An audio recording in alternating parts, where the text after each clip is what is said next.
Zealand economy came through the global financial crisis well compared to other countries, and with us now at the Asian Investment Conference is the Honourable Bill English, New Zealand's Deputy Prime Minister and Minister of Finance, to speak about investment opportunities in the country and the topic dominating the headlines, the drought.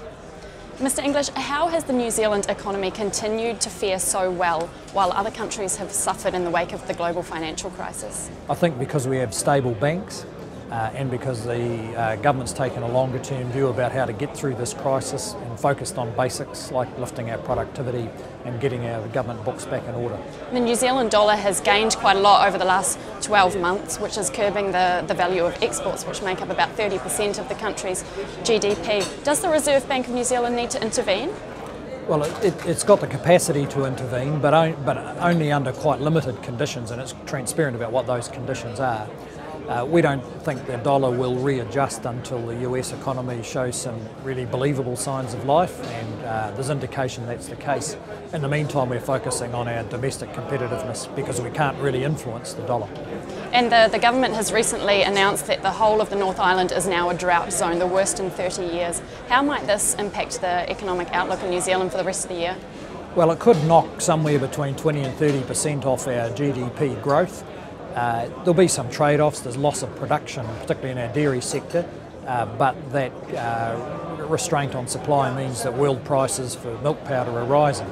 So we've yet to see just exactly how far growth will be pegged back, but we are resilient enough to absorb the effect of that drought, and it did start raining on the weekend, so that's good news. What plans do you have to build a more competitive economy in New Zealand? But we're just working our way systematically through infrastructure, the provision of skills, the investments in innovation, regulation of our natural resources, to in every case focused on making New Zealand a more attractive investment destination, both for local and offshore capital, because that's where our growth is going to come from in a difficult world, persuading businesses that if they're in New Zealand they can invest in another dollar and employ another person. So what will some of those specific investment opportunities be in New Zealand in the future? Well, there's some significant opportunities around the rebuilding of Christchurch. That's about a $25 billion US rebuild, and much of it is construction.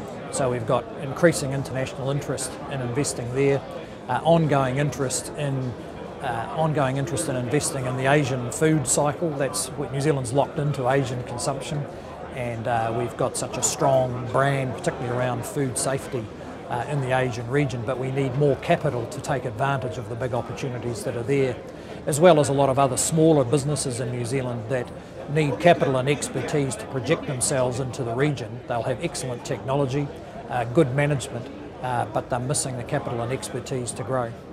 Thank you, Mr English. For the latest insights from thought leaders, check out the Asian Investment Conference website.